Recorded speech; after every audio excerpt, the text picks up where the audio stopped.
Kita beralih ke informasi lain pemirsa, polisi memeriksa manajer almarhumah Lula, Adita Baskara. Pemeriksaan dilakukan di Polres Metro Jakarta Selatan dalam penyelidikan tewasnya Lula Lava.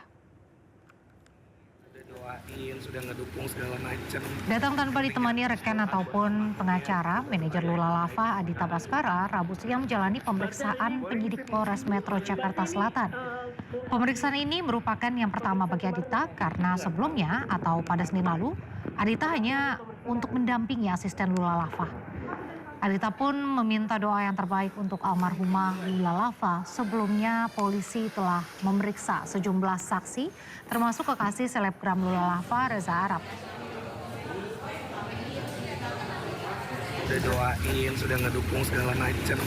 Yang penting jangan putus doa buat almarhum ya. Minta doanya yang terbaik pokoknya.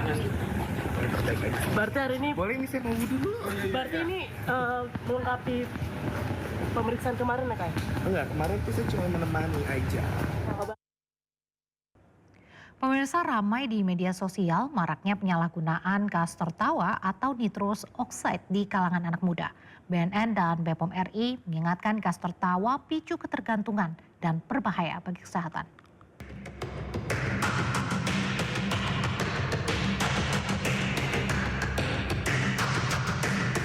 Media sosial akhir-akhir ini ramai dengan pembahasan gas tertawa atau nitrous oxide N2O. Kepala Badan Narkotika Nasional Komjen Pol Suyudi Aryo Seto menjelaskan senyawa kimia itu sah digunakan dalam dunia medis dan industri. Namun efek euforia singkat yang dihasilkan kini justru disalahgunakan.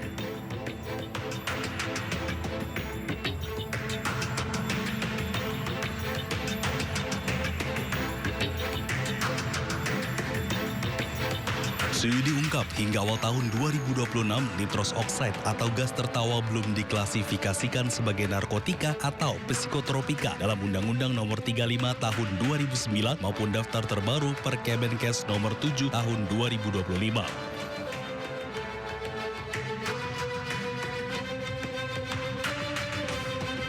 Dan meski tidak masuk UU Narkotika, tren global menunjukkan pengetatan regulasi terhadap zat ini karena meningkatnya kasus penyalahgunaan di kalangan remaja.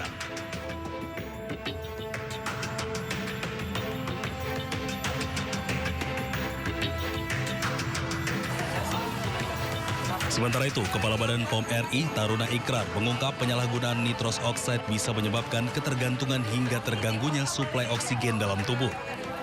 Menurut Ikrar, saat nitrous oxide masuk ke dalam tubuh, kadar oksigen bisa menurun dan memicu kondisi iskemia atau kekurangan oksigen pada jaringan.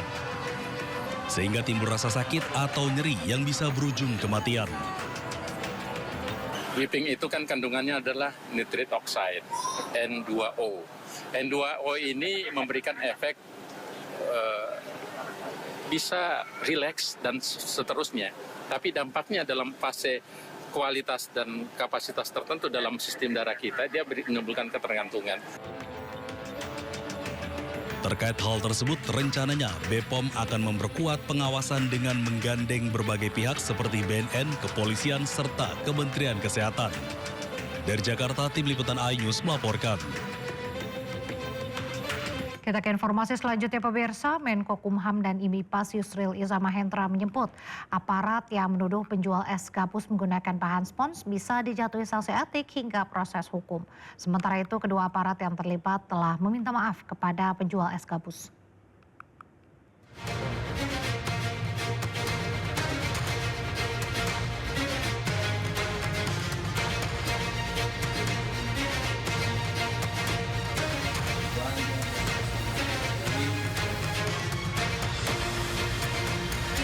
Menko Bidang Hukum, HAM, Imigrasi, dan Pemasyarakatan Yusril Iza Mahendra merespons kasus penjual es gabus di Kemayoran, Jakarta Pusat.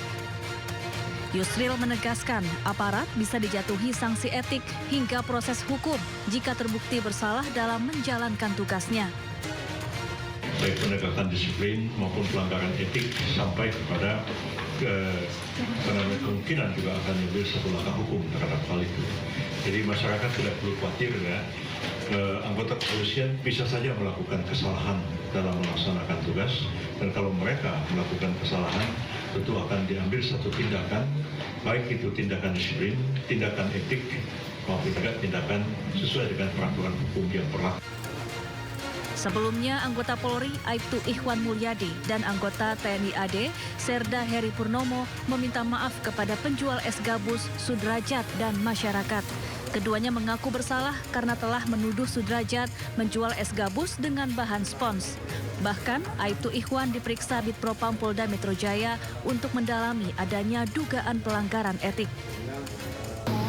Kami datang ke sini untuk meminta maaf kepada Pak Sudrajat dan keluarga. Kami juga tadi sudah ketemu Pak Lurah, Pak RW juga kami sudah ketemu. Harapan kami ini tidak menjadi permasalahan yang melebar kemana-mana. Ini murni kesalahpahaman. Kami sudah juga melakukan evaluasi ke dalam. Kami sudah datang dengan niat yang tulus, ikhlas untuk meminta maaf kepada yang bersangkutan. Sebelumnya, video dua aparat TNI dan Polri sedang menginterogasi penjual es gabus viral di media sosial. Tanpa hasil pemeriksaan di laboratorium, keduanya menuding es gabus yang dijual mengandung bahan berbahaya dan tak layak konsumsi. Tim Liputan iNews melaporkan. Informasi berikutnya pemirsa, Sigit Purnomo alias Pasha Ungu menyemprot Wakil Menteri Pemberdayaan Perempuan dan Perlindungan Anak Veronika Tan.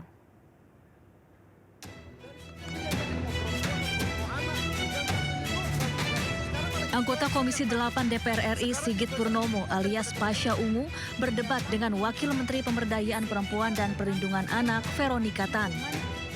Perdebatan terjadi saat rapat kerja di gedung DPR RI Senin lalu. Pasha menyemprot Veronika karena kinerja Kementerian PPPA dinilai belum optimal. Sementara itu, Veronika meminta DPR memberi kesempatan kepada kementeriannya untuk bekerja. Yang dijelaskan oleh Ibu Wamen tadi itu sama juga dilakukan oleh Komnas Perempuan. Coba kita pahami sama-sama dulu deh. Definisi pemberdayaan perempuan ini apa sebenarnya? Pemberdayaan perempuan ini apa sebenarnya, Bu Menteri? Mohon maaf dengan segala hormat, saya orang baru juga. Tapi bahasa Indonesia kita masih paham gitu loh. Dari tadi ini kita bicara perlindungan hukum, pendampingan hukum, advokat. Ini sebenarnya maka saya bilang ini Polres atau apa? Lo apa bedanya dengan Komnas Perempuan? Sama juga penegakan hak asasi manusia, penegakan hukum dan lain sebagainya.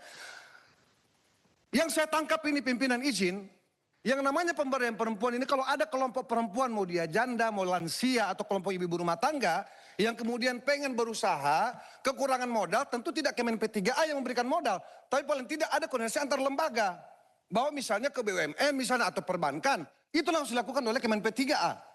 Di dapil kami Pak Menteri, Kemen P3A selalu menjadi pertanyaan Bu Wamen, mohon maaf. Bu Menteri bukan Pak Menteri. Iya. Selalu menjadi pertanyaan. Betul. Bu Wamen, Mohon maaf. Tahan dulu.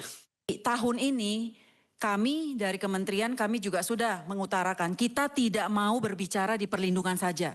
Kita mau bangun di pemberdayaan. Pimpinan, Makanya, kalau di luar negeri pimpinan. kasih kita kesempatan Pak. Kan kita juga baru Pak. Ibu Menteri dan Ibu Wamen ini masih baru Pak. Jadi kita masih perlu loading, kita masih perlu belajar bareng. Tapi kami mengapresiasi banget karena kami disupport sama Komisi 8. Kami senang sebenarnya. Izin. Tadi yang Ibu mau sampaikan tadi lanjutkan dulu. Ya, yang kedua. Makanya belum selesai Pak. Oh lanjutkan dulu itu, baru nanti yang lain. Perdebatan antara Pasha dan Veronika kemudian viral di media sosial dan mengundang ragam komentar warganet.